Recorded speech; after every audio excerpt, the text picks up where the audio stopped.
Hello, ladies and gentlemen. This is Mr. Carly with your final installment of this 9 weeks tutorials on Westward expansion. I'm going to quickly go over these. Just go through all the items that I asked you guys to write down. Make sure you have them, and you could use this for your as a extra help for the benchmark test that's coming up soon. So the question is, why did westward expansion occur after the Civil War? We're going to talk about the different reasons why people moved west. And there we go.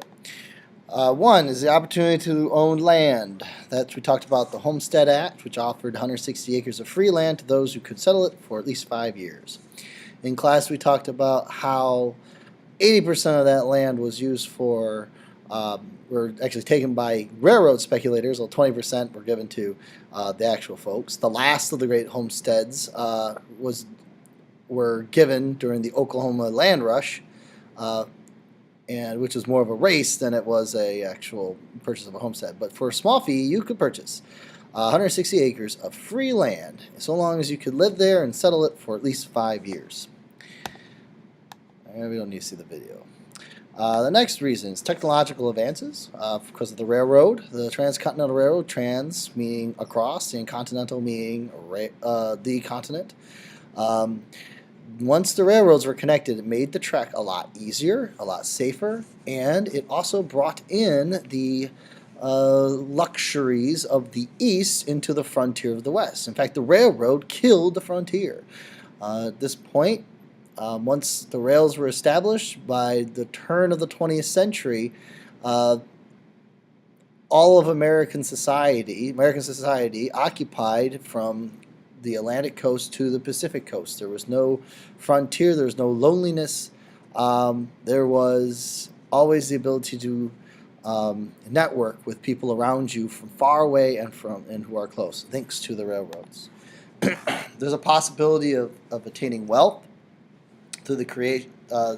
This wealth was generated through the discovery of gold and silver. You should know that from last year and this year. There was gold found in North Dakota in the Black Hills. There were gold found in the Rocky Mountain regions. Gold was found in Alaska. Many people go up north, far up north into Alaska to settle that region. There's a desire for an adventure. It's a new life. It's a new area. People still had that feeling of frontierism. It was kind of wild. So it's an adventure. And a new beginning for former slaves.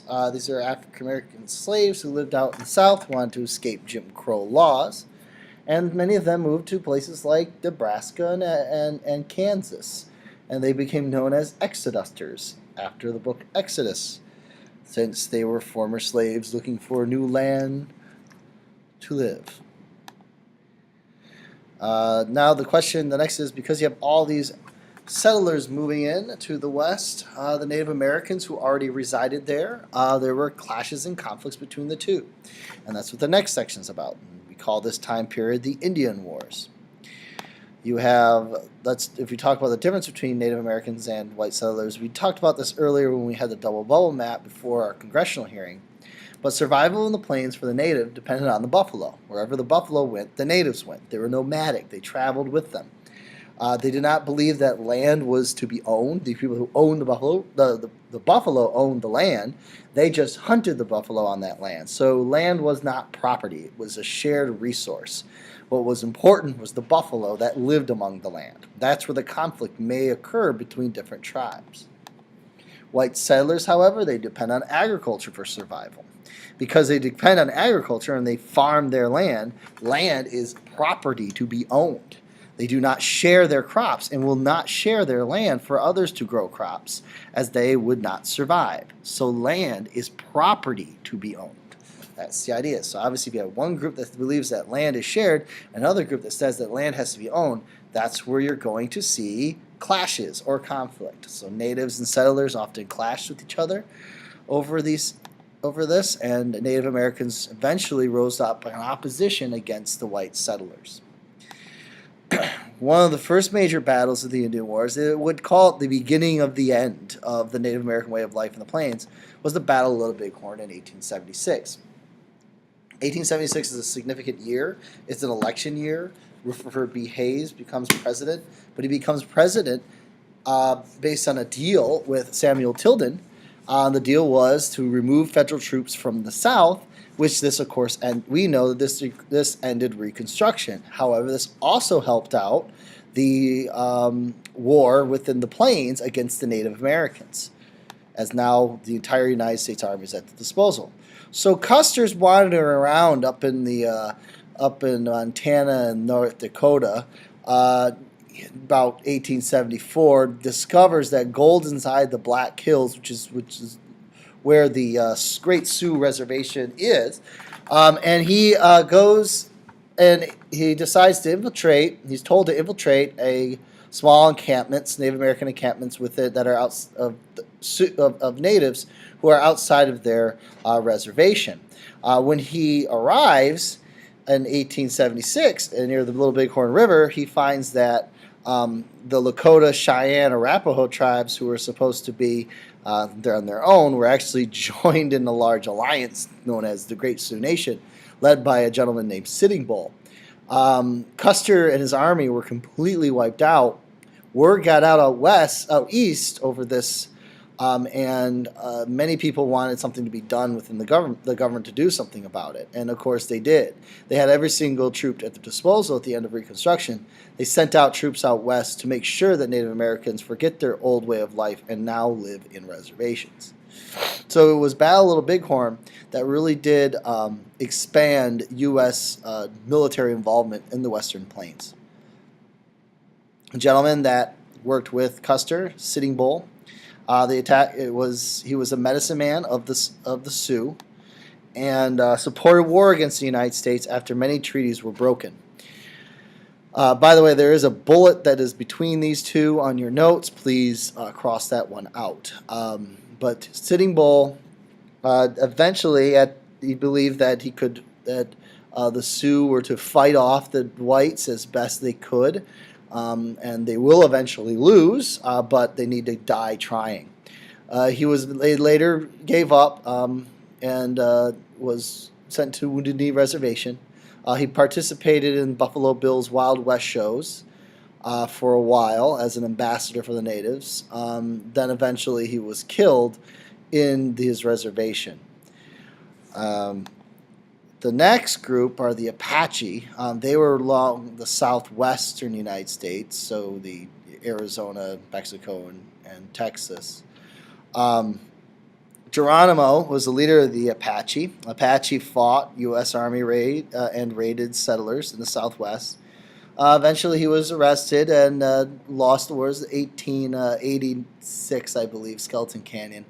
Where he was arrested, and then they were forced in reservations, and that's where they resided. Up in the Pacific Northeast, you have Chief Joseph, a leader of the Nez Perce. The Nez Perce were actually quite friendly to settlers for a very long time, and very helpful to early settlers. In fact, these were the Indian group that Lewis and Clark met up with on their journey to the Pacific Ocean. They're very settled. They raised their own cattle and horses, and they're considered to be more civilized than other natives. However, they found gold in their land and were forced to leave their land. And Joseph decided to rise up against opposition, to fight off the American troops, and then move his people to Canada. In Canada, they have less restrictions on Native American way of life, and so he moves north. But while moving north, he was attacked a couple times, won battles. Some battles were a draw. But eventually, when he was probably within 1 day's trek, the United States Army successfully intercepted him and forced that group back to the reservation.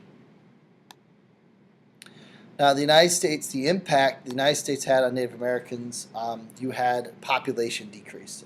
Population decrease for many reasons. One, smallpox. It's a disease. It's a European disease. Europeans have a better chance of survival for smallpox. Native Americans do not. They never had that. That disease is from Europe, and their bodies do not have the immunity to fight off that infection. So smallpox was probably the #1 killer of Native Americans And that started when white settlers just started settling.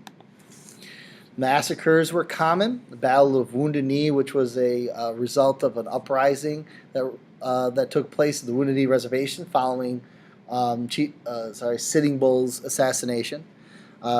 Individuals is an encampment swarmed by the United States Army with guns, Gatling guns, cannons, all pointing at an encampment.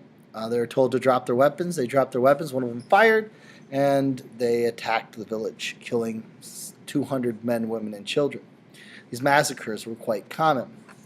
Some Americans actually believe that these massacres were unnecessary. They thought that you could just assimilate them into American culture. So they took kids, they brought them to assimilation schools, and they taught them how to be Americans. They said, they told them to dress like settlers dress, or cut their hair the way settlers have their hair cut, and they learned about math. They learned how to read and write in English.